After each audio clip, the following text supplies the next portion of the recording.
गौ माता की जो मूर्ति है वो स्थापित की जाए।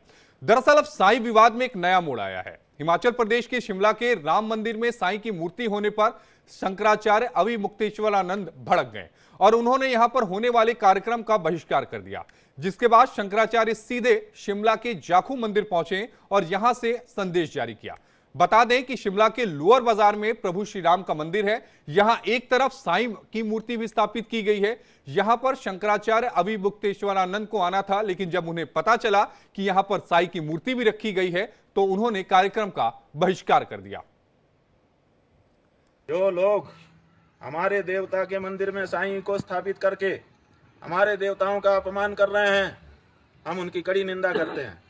चाहे वो कोई हो, वो भक्त नहीं है, वो वो हमारे देवताओं की अवहेलना कर रहे हैं, हमारे देवताओं के बराबर उसको ला करके बैठा दे रहे हैं। जो पुलाव में मांस डाल करके खाने के लिए मजबूर करता है किसी ब्राह्मण को, अल्लाह मालिक कहता है उसको वो पाँव पे पाँव चढ़ा के बैठा है। पाँव पे पाँव चढ़ा करके बैठना हमारे यहाँ अपने से बड़े के सामने निषिद्ध है, और वो पाँव पे पाँव चढ़ा करके हमारे मंदिर में हमारे देवता के सामने आकर के हमारे देवताओं के अगल बगल में एक जैसे मंदिर में आकर के बैठ जाए और हम उसको स्वीकार कर लें, और हमारे भगत लोग कहें कि गलती हो गई। कहे गलती हो गई, भोगोगे, नरक में जाओगे, तब याद आएगा कि हमने क्या कर दिया। और इसी पर बात करने के लिए अभी हमारे साथ अजय गौतम जी जुड़े हुए हैं, हिंदू धर्म विचारक हैं। अजय जी, स्वामी मुक्तेश्वरानंद का आपने बयान सुना, उन्होंने कहा कि मैं इस मंदिर में नहीं जाऊंगा। साईं बाबा की मूर्ति को लेकर एक बार फिर से ये विवाद जो है वो शुरू हुआ है। देखिए, जो उन्होंने कहा है शास्त्र सम्मत का है, और अब से पहले जो द्वैत पीठाधीश्वर स्वामी श्री स्वरूपानंद सरस्वती जी महाराज जो थे, उन्होंने इस विषय को उठाया था, और स्वामी अविमुक्तेश्वरानंद जी उसी पीठ और उसी परंपरा से आते हैं। तो निश्चित तौर पर जहां भी साईं की मूर्ति लगी है वो मंदिर नहीं है, वो मजार है। दूसरी बात यह है कि ये सिद्ध हो चुका है सारे प्रमाणों के अनुसार में, साईं बाबा जो थे उनका असली नाम चांद मियां था, उनके पिताजी का नाम बहरुद्दीन था, उनके दादा का नाम साबिर था। और मुस्लिम साईं का जो और अरबी में फारसी शब्द है जिसका मतलब होता है मुस्लिम फकीर।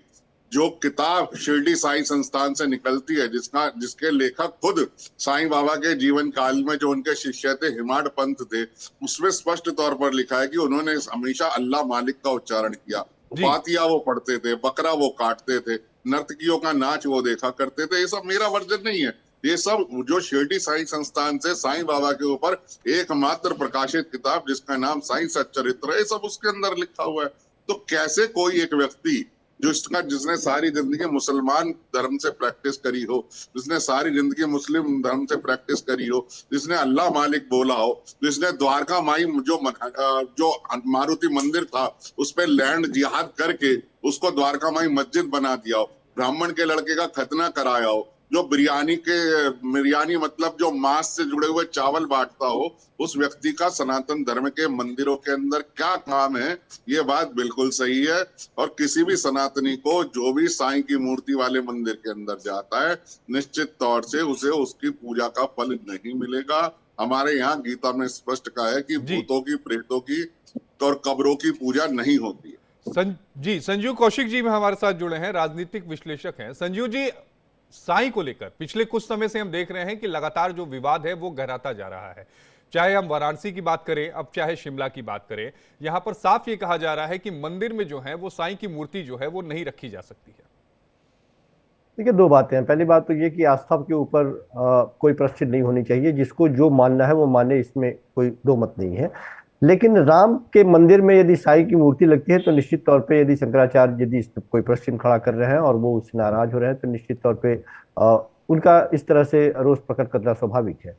क्योंकि मानने वाले, मैं ये इनकार नहीं करता कि उनको मानने वाले लोगों की कमी है, उनके अनुयायी या उनको आराध्य की तरफ पूजा करने वाले लोगों की कमी है, लोग पूछते हैं। लेकिन सचमुच में राम मंदिर में स्थापना या राम के समकक्ष मंदिर में कहीं पे स्थापना हो तो एक सवाल तो पैदा होता ही है, और उसी सवाल की ये कड़ी है जिसके बारे में कहा जा रहा है। और अभी बताया गया कि उनके जीवनी के बारे में क्या है, किस तरह से है। तो मैं ज्यादा इन विवादित बातों में नहीं पड़ते हुए एक बात तो अवश्य कहूंगा कि जब राम मंदिर हम कह रहे हैं, तो राम की मंदिर है वो, राम जी की स्थापना उसमें हुई है। उसमें उसमें साईं भगवान का या साईं की मूर्ति की स्थापना निश्चित तौर पे एक विवादित विषय तो है ही, लेकिन अब किन परिस्थितियों में वहां लगाया गया, लगाने वाले कौन थे, क्या सोच के लगाया, क्या वहां के लोग जो स्थानीय लोग थे जिनकी ये इच्छा थी, सदिच्छा से ये चीजें लगाई गई, ये तो अब एक शोध का विषय है, इसके बारे में जानकारी होनी चाहिए। नहीं, हाँ, लेकिन सवाल यह भी उठता है कि जब प्रतिमा लगाई जा रही थी विरोध उसी समय हो जाता, बाद में क्यों जब प्रतिमा वहां पर स्थापित हो गई तो? हाँ, यही बात मैं कह रहा था कि जिस वक्त ये प्रतिमा लगाई जा रही थी उस समय कौन लगाने वाले थे, क्या उस समय लोगों को ये बात समझ में नहीं आई, और जब लगा दी गई तो आज हटाना निश्चित तौर पे एक और विवाद को जन्म देना है। तो अब चूंकि शंकराचार्य शास्त्रों के ज्ञाता है, वेदों के ज्ञाता है, तो उन्होंने यदि प्रश्न चिन्ह खड़ा किया है तो लोग उनकी बातों को तो मानेंगे ही, उसका असर भी होगा निश्चित तौर पे।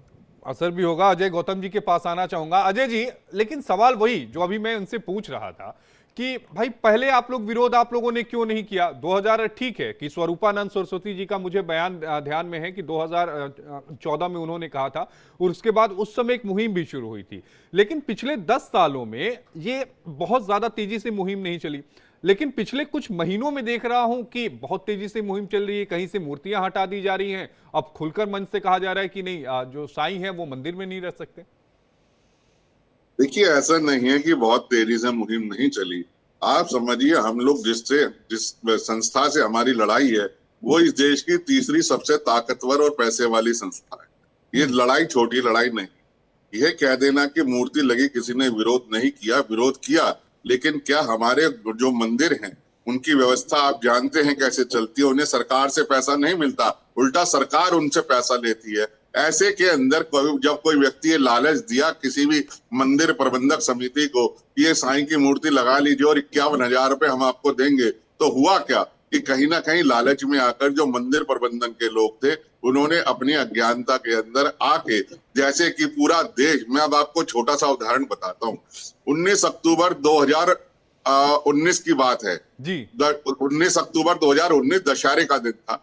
देश के प्रधानमंत्री शिरडी गए थे और वहां जाके उन्होंने विजिटर बुक के अंदर यह लिखा था कि साईं बाबा ने पूरे देश को पूरे विश्व को एक अनुपम उपहार दिया, सबका मालिक एक। जबकि वास्तविकता ये है कि साईं बाबा ने जिंदगी में सबका मालिक एक कभी बोला ही नहीं। उन्होंने बोला अल्लाह मालिक। यह चीज प्रमाणित है। लेकिन जब देश का प्रधानमंत्री इतनी बड़ी पोस्ट पर बैठ के वो इस भ्रम में आ गया, साईं नाम के भ्रम के अंदर, हमने जाके प्रधानमंत्री कार्यालय के अंदर किताब सौंपी, हमने सारे डॉक्यूमेंट सोचे भेजे, हमने कहा बताइए देश के प्रधानमंत्री जी, इसके अंदर कहा इन्होंने कहा सबका मालिक है? ये तो सीरियल वालों ने कहा, ये तो मनोज कुमार की पिक्चर ने कहा, ये तो हमारा खबर एंथोनी ने कहा, ये तो इनके ऊपर जो पिक्चरें बनाई गई शिरडी का साईं बाबा उसमें कहा। वास्तविकता में कहा कौन सा रिटर्न डॉक्यूमेंट है जहां ये कहा हो सबका मालिक एक? इसी तरीके का प्रचार और दुष्प्रचार और भ्रम फैला के इस पूरे देश के अंदर साईं नाम की ये जो विसंगति है इसको फैला दी गई। हमारे जितने भी हमारे धर्माचार्य थे वही नहीं समझ पाए कि भाई वो जब मैं, अब आप समझिए ना आशीष जी, देश का प्रधानमंत्री जो कहे उसकी वो प्रेसिडेंट होता है। जब देश का प्रधानमंत्री गुमराह हो गया तो कौशिक जी और अजय गौतम की क्या भी साथ है? आप समझ रहे हैं? नहीं, लेकिन एक सवाल यहाँ पर आचार्य राज मिश्रा जी से मैं ले लेता हूं। आचार्य राज मिश्रा जी, अचानक मंदिर प्रशासन गुमराह कैसे हो गया? आपका पहले तो स्वागत है इंडिया डेली में, लेकिन मंदिर प्रशासन गुमराह कैसे हुआ गया? जिस तरह का आरोप अजय गौतम जी लगा रहे हैं कि ठीक है पैसे की बात कही गई थी, पैसा देने की बात कही गई, उसके बाद मूर्तियां लगा दी गई। क्या ऐसे किसी की भी मूर्ति लगाई जा सकती है क्या, कोई भी हो? देखिए क्या है कि इस संसार के अंतर्गत ये एक प्रकार का धर्म जिहाद था, ठीक है। और जिस प्रकार से भारत में धीरे धीरे षड्यंत्र करके ना मुगलों ने प्रवेश किया, जिस प्रकार से षड्यंत्र करके अंग्रेजों ने इस भारत के अंदर प्रवेश किया, उसी प्रकार हमारे धर्म के अंदर षड्यंत्र करके दूसरे धर्मों को घुसाने का प्रयास किया गया।